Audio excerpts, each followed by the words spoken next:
Assalamualaikum warahmatullahi wabarakatuh. Sebelumnya kami dari kelompok 2 akan mempresentasikan hasil kerja kami, yaitu mengenai materi struktur direktori Linux.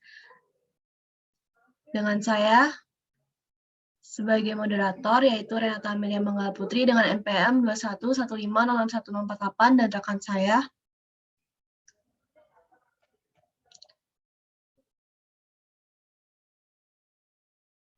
Saya Sarla Martiza Yunani dengan NPM 2115061095. Baik, izin memperkenalkan diri, nama saya Zahra Nafisa dengan NPM 2115061111.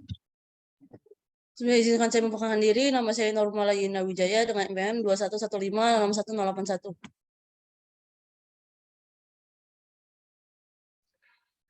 Baik, selanjutnya struktur direktori Linux yang pertama adalah /root. Struktur direktori di Linux ini secara umum diawali dengan root file system atau yang disimbolkan dengan tanda slash atau garis miring, dan tentu saja merupakan root atau akar dari seluruh direktori global. Nah, partisi di mana diletakkan root system akan menjadi direktori sistem atau partisi pokok. Direktori ini bisa juga dikatakan bahwa /root ini merupakan induk dari susunan direktori di Linux dan merupakan tempat di mana semua direktori berada. Selanjutnya adalah /boot. Direktori boot berisi file-file yang berhubungan dengan bootloader, diantaranya file yang diperlukan grup boot manager dan Lilo, kernel, initcrd, dan system.map. Jika sistem yang digunakan menggunakan partisi LVM ataupun partisi dalam jaringan, maka ada baiknya dibuatkan partisi kecil tersendiri untuk meletakkan direktori boot di hard disk dengan file sistem konvensional. Direktori selanjutnya adalah /dev, merupakan pseudo file system atau direktori yang isinya sebenarnya bukan benar-benar berisi file. Direktori ini merupakan direktori yang memuat semua file perangkat keras atau hardware. Nah, Linux memperlakukan semua hardware komputer seperti sebuah file spesial. Semua file seperti ini terletak di /dev, dan untuk memudahkan mengingat, direktori ini dianggap dari kependekan device. Selanjutnya adalah direktori /etc. Direktori ini berisi file-file konfigurasi sistem, dengan mayoritas aplikasi dan layanan konfigurasinya tersimpan di direktori /etc. Termasuk diantaranya /etc/host, /etc/resolve.conf, dan lain sebagainya. Di direktori /etc/init.d tersimpan konfigurasi bagaimana sebuah layanan dijalankan. Lalu di direktori /etc/rc bintang.d tersimpan konfigurasi untuk menentukan servis yang dijalankan untuk tiap-tiap sesi init. Untuk materi selanjutnya akan dijelaskan oleh Norma. Pada Norma dipersilakan. Baik, terima kasih moderator. Saya akan menjelaskan tentang pertama yaitu direktori /bin. Direktori /bin itu berisi file-file binary atau aplikasi yang lebih umum dan dapat digunakan oleh semua user. Untuk memudahkan mengingat, direktori ini dianggap kependekan dari binary. Lalu untuk yang kedua ada direktori sbin. Direktori sbin ini berisi file-file binary yang esensinya untuk sistem dan mengendalikan sistem.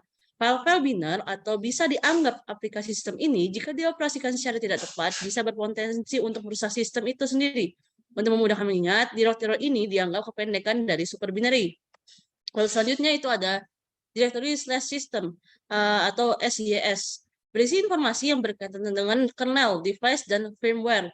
Untuk memudahkan mengingat, direktori ini dianggap kependekan dari sistem. Dan terakhir itu adalah direktori /lib, yaitu berisi file-file library atau pusaka dari semua aplikasi binary yang tersimpan dalam direktori sbin dan /bin dan /sbin. Di direktori ini juga tersimpan berbagai macam library yang digunakan untuk aplikasi lain. Konsep penggunaan library bersama ini membuat aplikasi di Linux dapat menghemat ukuran. Untuk memudahkan mengingat, direktori ini dianggap kependekan dari library. Untuk selanjutnya saya kembalikan ke moderator. Baik, terima kasih Nurma atas penjelasannya. Selanjutnya materi akan dijelaskan oleh Azhara Nafisa. Kepada Azhara dipersilakan.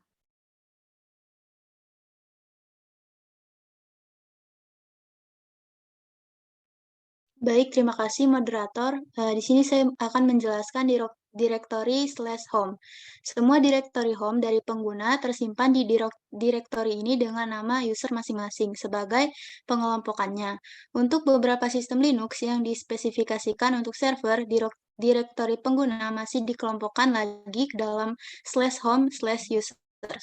Di dalam directory /home/nama user tersimpan konfigurasi yang spesifik terhadap user tersebut. Directory /home bisa berisi dari dokumen-dokumen pekerjaan user hingga file-file hiburan seperti MP3 dan film, juga termasuk foto-foto yang dimiliki oleh user. Oleh karena itu, untuk membatasi agar file-file di pengguna tidak mendesak file-file sistem, sangat umum untuk meletakkan directory /home di partisi yang terpisah. Hal ini dapat menahan file-file yang disimpan user hingga total ukuran tertentu tanpa mengganggu ruang gerak sistem.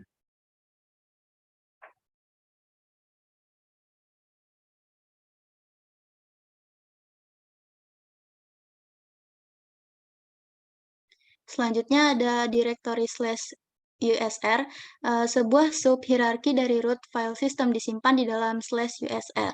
/usr merupakan tempat di mana user menginstal aplikasi sendiri yang bukan official dari distro.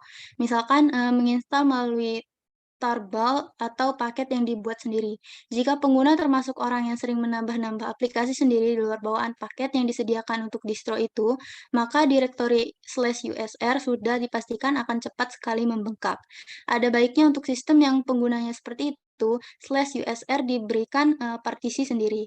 Untuk aplikasi yang bisa langsung dijalankan, sistem Linux akan membaca secara bersamaan yang ada di /bin dan di /usr/bin. Begitu juga untuk /sbin dan /usr/sbin. Untuk memudahkan mengingat, direktori ini dianggap kependekan dari user. Macam-macam direktori /usr antara lain usr share, usr doc, usr src, usr include, usr x11r6, dan usr lokal.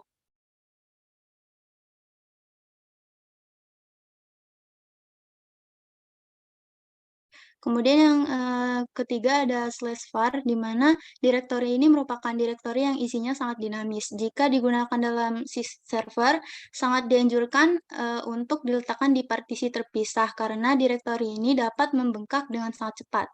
Selain itu, dengan direktori /var dibuat partisinya sendiri atau secara fisik ditentukan lokasinya, maka dapat mencegah internal fragmentasi dan proses pencarian file tidak terlalu jauh.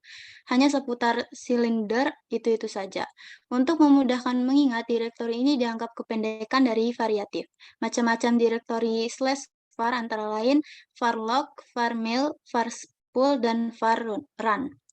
Baik, selanjutnya saya kembalikan kepada moderator.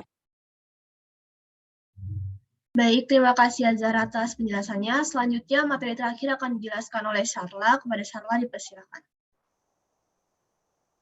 Baik, terima kasih kepada moderator. Selanjutnya ada direktori MMT.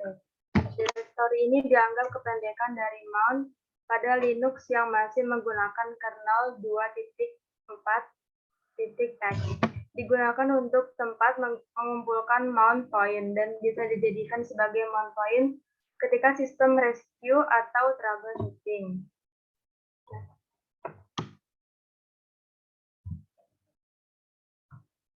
Kemudian ada direktori proc. Direktori ini juga merupakan pseudo file system yang mirip dengan direktori dev. Bedanya, direktori proc ini murni berkaitan dengan sistem tanpa menyangkut pada device. Direktori dinamis ini khusus yang menangani informasi mengenai kondisi sistem, termasuk proses-proses yang sedang berjalan. Yang terakhir ada direktori TMP.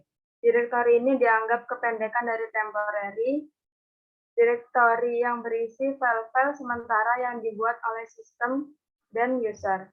File-file yang berada di dalam direktori ini dihapus ketika sistem reboot.